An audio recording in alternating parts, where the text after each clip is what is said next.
Cops of Reddit, what is the most corrupt thing you've seen done by a coworker on the job? So this isn't really an egregious abuse of power, but it's something I will always remember. I used to work a late night shift where I'd be driving home every night at about 1 AM. There is this one stretch of road that was always frustrating to me because you have to go through 6 traffic lights, and if you get hit by a red on one of them, you'll get hit with a red on all of them despite there being no other cars on the road. Well, one night on the way home, I got stopped by the first red light and cursed my luck. I cursed my luck again when shortly after a cop pulled up next to me. It wasn't uncommon for cops to pull me over this late at night. Probably for random DUI checks or something. And it was just us on the road that night. So we get through light number 1 and get stopped again at light number 2. I looked over at the cop and he rolled his eyes at me, which made me laugh, and I shrugged my shoulders to imply, well, what can ya do? Just gotta wait. And then the greatest thing happened. As we are rolling towards traffic light number 3, the cop flashed his lights for a second to cause the red to change to a green. He then proceeded to flash his lights at the next 3 traffic lights to trigger the green, so we didn't have to stop the rest of the way through. I'm not a cop, but this is the best misuse of police power I have personally witnessed. Years ago, during a particularly cold and snowy winter, I was coming home late one night early morning. The streets were pretty clear, as it had snowed right after a nice storm, and the roads were coated with a combination of black ice and compacted snow. As I am slowly driving down the road, I see someone in the distance spinning out and doing donuts in the middle of a 4-lane avenue. Not out of control, just slowing, doing spinouts in the middle of the street. As I get closer, I notice it's a local city cop car. Just when I notice it's him, he must have noticed I was coming towards him because he recovered from his spin and pulled off into the closest side street. I pass where he pulled in and continued on my way. After I get about a quarter mile away, I see him in my rearview mirror pull back out onto the street and start doing his spinouts again. I laughed all the way home. Guy I used to work with kept searching people on justifiable grounds, but they were on the thin side. For 3 searches running, the guys claimed that he stole either their money or drugs.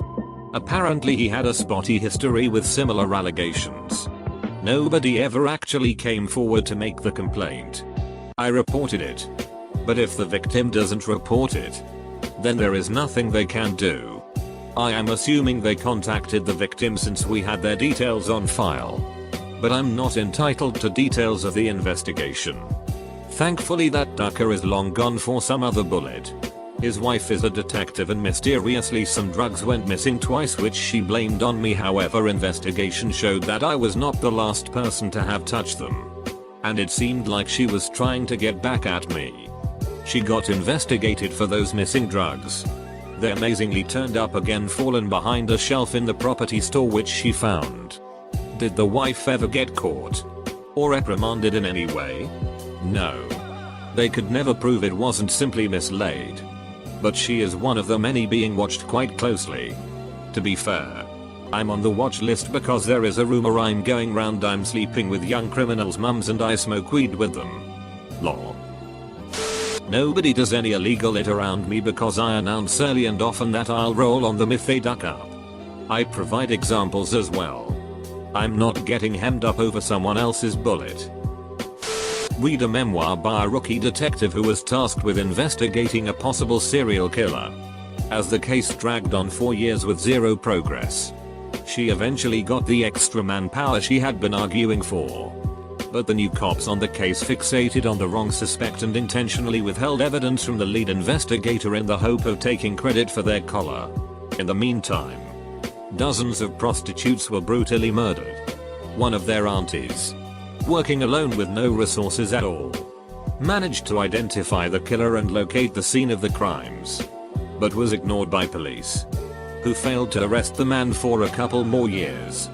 During the investigation, a victim managed to escape with multiple stab wounds, ending up being treated in the same hospital as the killer. She had stabbed him back, and the police let him go free without charges. A friend of the killer reported him to police, and they still made no arrests. Anyway, The writer ended up with PTSD. And I almost got it myself from reading her book. Not cop but security. Found out after he was arrested that a coworker was stealing state laptops. Because it had state confidential information, the NSA also went after him. Dumbus 19-year-old somehow found a good enough lawyer to put him on house arrest with his parents. Wish I'd kept his number just to find out who the lawyer was. Father was a cop. One of my favorites is that the first sheriff he was under started his day with a case of beer in his office. The 7 AM patrol shift would show up early and help him with a beer before going out on the road. The 70s were a different time. Another good one is when a female LT grabbed the male Sarge by the balls and threatened to squeeze them if he didn't get on board with some questionable policy she was implicating. Wrong word. Correct one, close but is escaping me.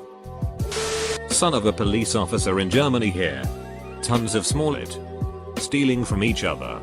Deliberately drawing a project out to make the other person late, etc.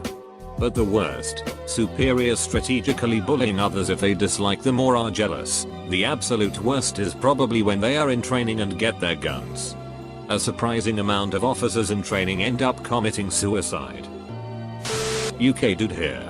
Not me but my father. When we were younger we had planned to go to a big indoor water park, Wet n Wild. I don't remember what the occasion was but something like a birthday. Anywho. On said day his car broke, so instead of letting us down he got a friend to take him to work and he borrowed a undercover police car for the day. Needless to say they found out and I believe he got demoted for it. I was young though. Not a cop but the most corrupt thing I've personally seen cops do was back in 2001, before camera phones, in San Francisco. Me and my friends were DJing this after party and the SFPD showed up to bust it. The two hostesses went out to try and talk them out of a raid. I watched from a second story window as they chatted. And then the two male cops pulled out a roll of circular SFPD stickers. They proceeded to paste the stickers on the breasts of the hostesses and grope the it out of their tits. Then they left laughing and the two girls came in all freaked out. We called the SFPD complaint line but absolutely nothing happened. My friend even got a letter to the editor about the incident published in the now defunct Bay Guardian newspaper and absolutely nothing happened. Late husband once told me two stories as a state trooper in the 70s. Although number one is not corrupt. He worked in a state that was rural and vast. A long way from point A to B. So after a long shift he was on his way back to the station. He sees a drunk driver in front of him. He realizes if he pulled this guy over, he would have to test him, arrest him, wait for a tow, and book him into the station. All this would add another 4 hours onto a long shift. He pulls the guy over, drunk, cuffs the guy to one of his own tires. He puts the cuff keys at a reachable distance and goes home. Hubby figured when the DUI was sober enough, he could undo the cuffs and go on his merry way. 2. The department was getting multiple domestic abuse calls from neighbors. This husband was repeatedly beating on his wife. Remember, there were no firm laws regarding domestic abuse. He and his fellow officers got tired of repeated calls and frustrated when wife refused to press charges.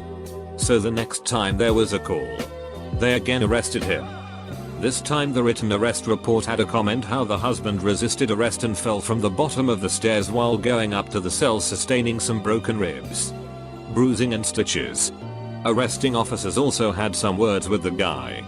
He never again beat his wife.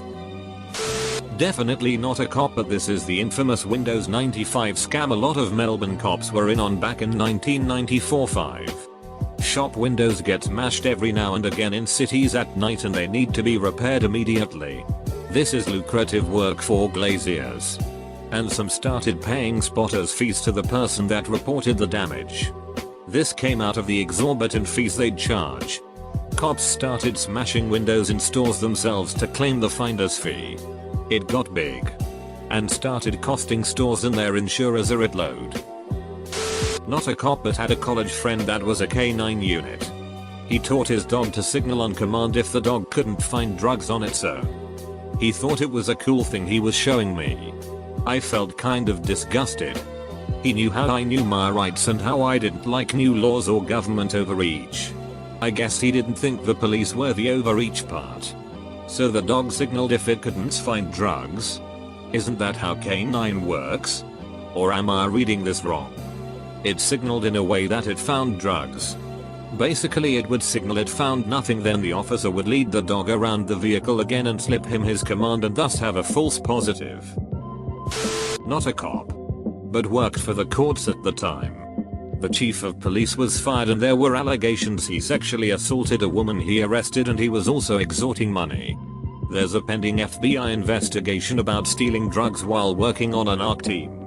I need to look it up and see what happened with that. Repeated theft of tens of thousands from the Boeing company. An entire crew of mechanics corroborating with a manager to receive little to no work as well as leaving work and in some cases not even showing up while still being paid. Not a cop, but I am like 75% sure a detective recently killed in Baltimore was killed to prevent him from testifying against another cop. Dude was shot with his own gun. Had a different partner than normal that day and was set to testify in a grand jury against a dirty cop in a few days. There has been a $215K reward out for information that led to the case being solved, and the BPD had a huge chunk of the city on basically lockdown for several days and it hasn't yet smoked out a suspect. No ducking way was this some random act of violence. Was a security liaison for a railroad that had its own police department. Basically I did all the work and patrolling, but when anything happened I would have to radio the officers to make an arrest. One night I witnessed the severe beating of a homeless man who was caught riding on one of the trains. The man did nothing to warrant said beating. The officer broke his face is the only way I can put it. After the beating the officer looks at me and says, "You saw him spit on me and go for my gun." After taking him to the local jail the officer offered to take me to McDonald's and over our meals tell me if I ever needed a recommendation he would be more than willing to give me one.